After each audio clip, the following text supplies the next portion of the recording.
Hello guys, today we'll be covering a 2003 action family film called Agent Cody Banks. All relevant links and information for the film will be in the pinned comment below, so let's get into it. The movie opens with a 15-year-old boy named Cody Banks who lives in Seattle with his parents and his younger brother Alex. Cody wakes up early in the morning and leaves for school after greeting his parents and doing his part of the household chores. On his way to the school, Cody heroically saves a child from getting into an accident but chooses to remain anonymous in the crowd. The scene then shifts to the ARIS headquarters, a secret research organization, where a doctor named Connor presents his working sample of nanobots in front of the organization head, Brinkman, and his henchman Molay. Dr. Connor mentions that nanobots can be programmed to disintegrate any structures or compounds consisting of carbon and silicon or other similar elements. While Connor wishes to use the technology for good, Brinkman has something evil in mind. He orders Molay to make Connor program the nanobots as they have planned.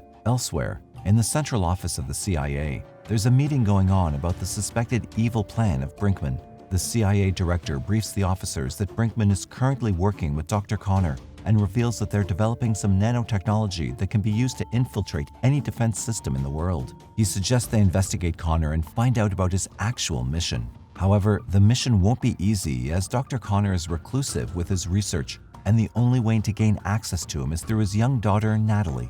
Following this, the director mentions that they'll need a special CIA officer to get closer to Natalie and extract information about Connor. He then explains about the Agent Development Program, which is secretly being conducted by the CIA to nurture the interested kids. He also mentions that Cody is the most extraordinary candidate spotted in their training program and stresses that they use him for the mission. In the next scene, Cody is in his school, facing difficulties talking with his female classmates. Later, while his friends are making fun of his inability to talk with girls, Ronica Miles, an attractive CIA agent, approaches him in the boys' locker room and informs him that he's been called up by the CIA for a mission. Excited, Cody joins her and soon arrives at the CIA headquarters. Here he meets with the CIA director, who briefs him that his role in the mission is to get closer to a girl named Natalie and extract information about her father and the project he's working on.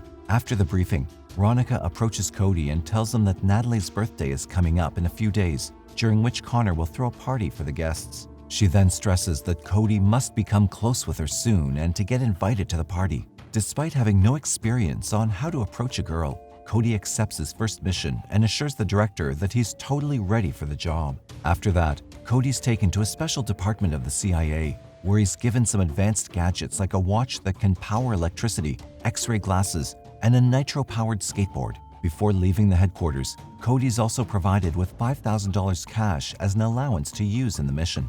In the following scene, Cody reaches home and tries to inform his parents that he's gotten a scholarship in a prep school named William Donovan Institute. This is actually the school in which Natalie is currently studying. When his parents don't believe him, Ronica enters his house disguised as a college representative and convinces his parents to let him join the institute. The next day, Ronica takes Cody to the new institute and gives him the necessary instructions to carry out the mission. Cody enters the school and enrolls in every class that Natalie takes part in.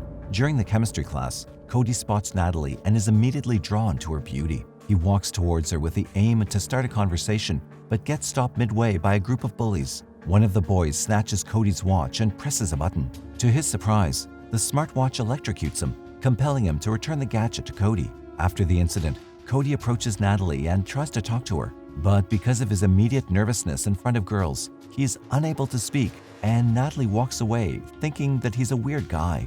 Later in the afternoon, Cody again gets a chance to interact with Natalie in their driving test. Natalie fails the test, but Cody drives the car with ease and passes the test, impressing her. In the following scene, Cody is attending his training session with Ronica, where she urges him to make a quick move to impress Natalie and be in her good books. Cody, however, makes an excuse of having less time for the mission because of his household chores and college homework.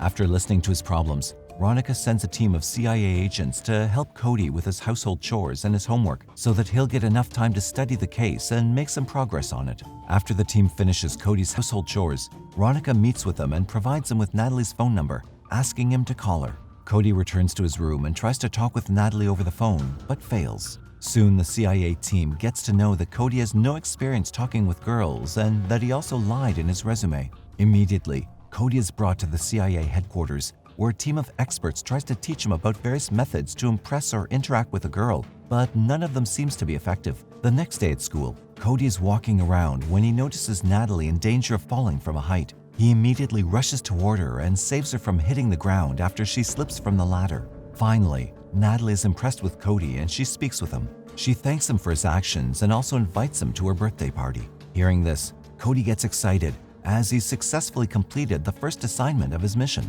The scene then shifts to Natalie's birthday party, where Cody arrives in Veronica's car and immediately approaches Natalie, giving her a beautiful necklace with a tracker inside. Later, while looking around the house, Cody notices Dr. Connor conversing with Brinkman and entering a secret room. Seeing this, Cody also gathers his advanced gadgets and follows them. He manages to enter the secret room through an air vent and later discovers that the room is a laboratory where Dr. Connor is building the nanobots for Brinkman.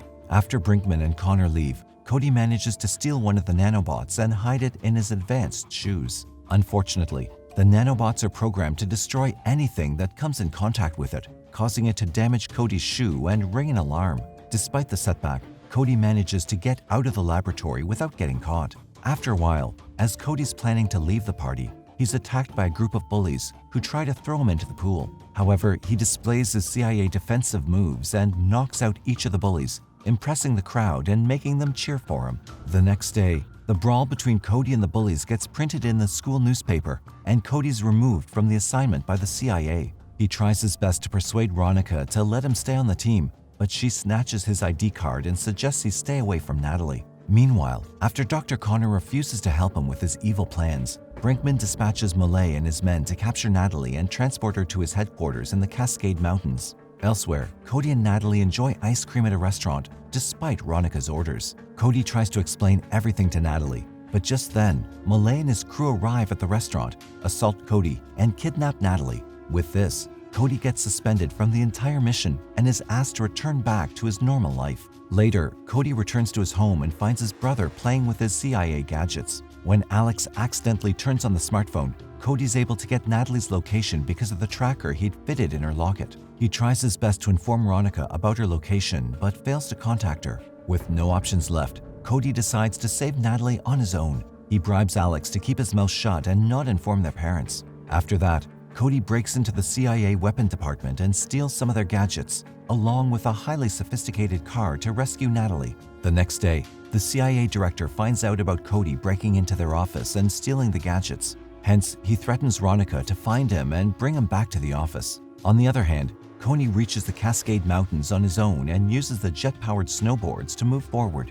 Facing difficulties controlling the high-tech device, Cody gets stuck into a tree while trying to perform a stunt. Luckily, Veronica shows up to help him and also mentions that she's there to help him save Natalie. After some time, Veronica and Cody arrive at Brinkman's secret facility and succeed in entering without being detected by the security guards. Following this, Cody moves forward in the search of Natalie while Veronica starts planting bombs around the facility. Soon, Cody spots Natalie inside a room and approaches her. In the meantime, Malay, who's keeping an eye on Natalie through the CCTV camera, spots Cody and takes his men to capture him. Meanwhile, Cody tells Natalie everything about him getting involved in the CIA and trying to impress her as an assignment. While the two are talking, Veronica also arrives there and suggests they exit the place as soon as possible. Unfortunately, before they can run away, Malay and his men attack them and capture Veronica and Natalie, but Cody manages to escape.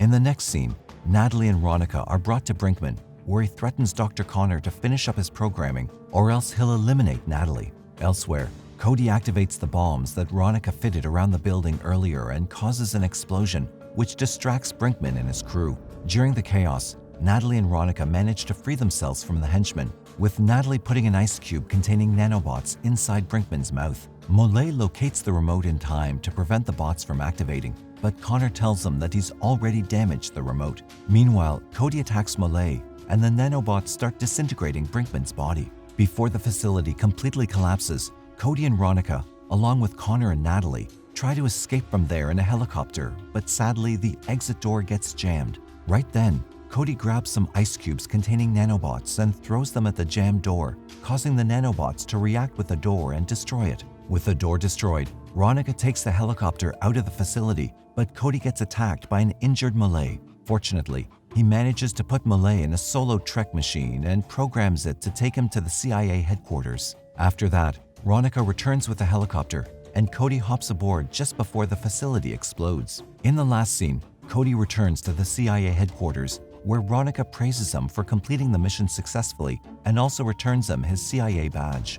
The CIA director is also impressed by his work and offers to fulfill his demands. However, Cody only wants to assist Natalie in getting her driver's license. Later, Natalie can be seen driving her own car after getting her driver's license and taking Cody to the beach. The movie ends as Cody rejects a call from Ronica to spend some quality time with Natalie.